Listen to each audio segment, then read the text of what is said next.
इस वीडियो में अभी इतना ही। इसके सेकंड पार्ट में हम सही से एक्सप्लेन करेंगे एलओसी और एलएसी का फॉर्मेशन और बैकग्राउंड हिस्ट्री।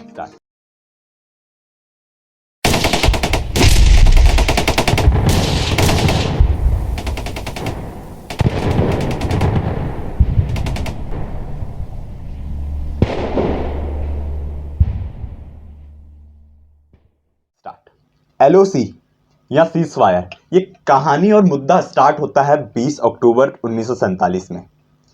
इसी दिन जम्मू कश्मीर में इन्वेजन करते हैं कुछ वजीरिस्तान के ट्राइब्स, आज़ाद कश्मीर फौज और पाकिस्तानी ट्रूप्स।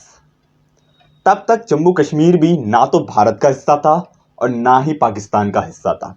ये एक प्रिंसली स्टेट था और इस स्टेट के राजा थे राजा हरी सिंह।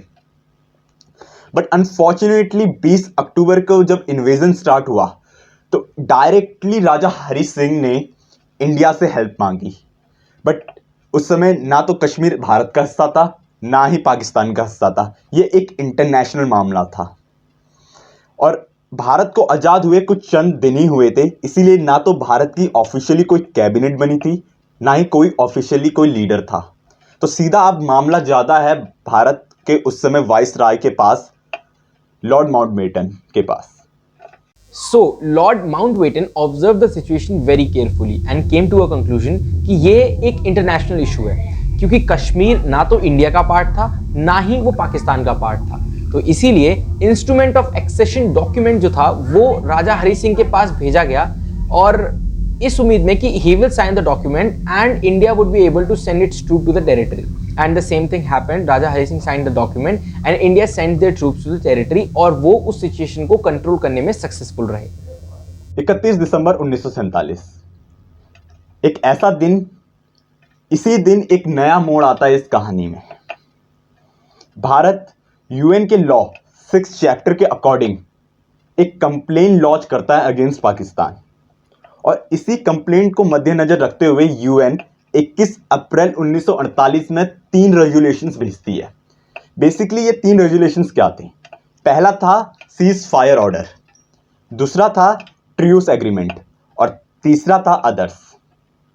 अगर पहले और दूसरे अग्रीमेंट को दोनों कंट्री मान लेती तो थर्ड वाला जो पॉइंट होता वो अपने आप ही वैलिड होता। बट अनफॉर्चुनेटली आज तक थर्ड पॉइंट कभी वैलिड ही नहीं माना गया। चलिए बात करते हैं सीज फायर ऑर्डर की, जिसे आज हम एलओसी के नाम से जानते हैं। ये सीज फायर ऑर्डर की वजह से ही हुआ था।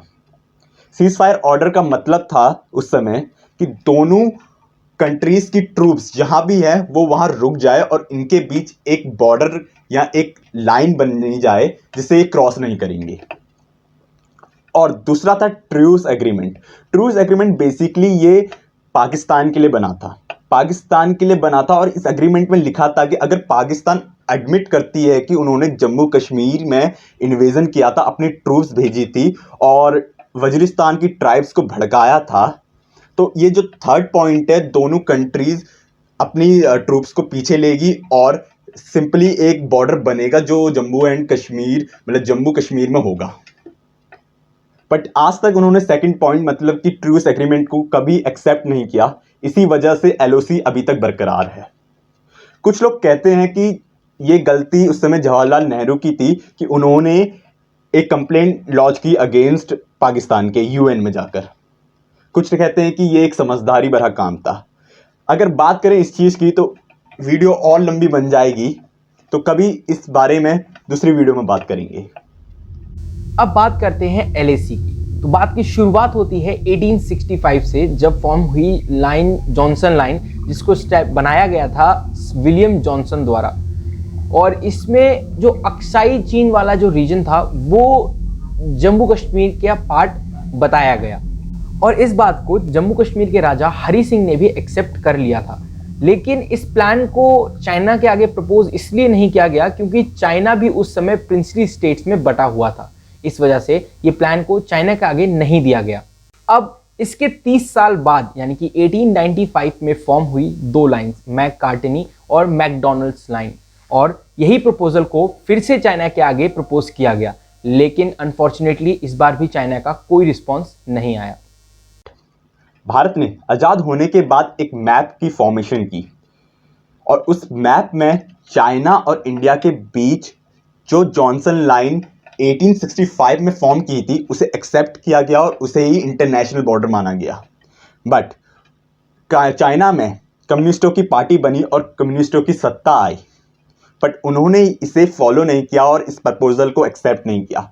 उन्होंने उस समय राय दी और अपना डिफेंस किया कि हमें 1865 में जब जॉनसन लाइन का प्रपोजल नहीं दिया था, हमें सिर्फ इसके 30 साल बाद 1895 में मैककार्टनी और मैकडोनाल्ड का प्रपोजल दिया था, जिसमें साफ था कि अक्साई चीन चाइना का हिस्सा है, बट जॉनसन लाइन में अक्साई चीन इंडिया का हिस्सा था।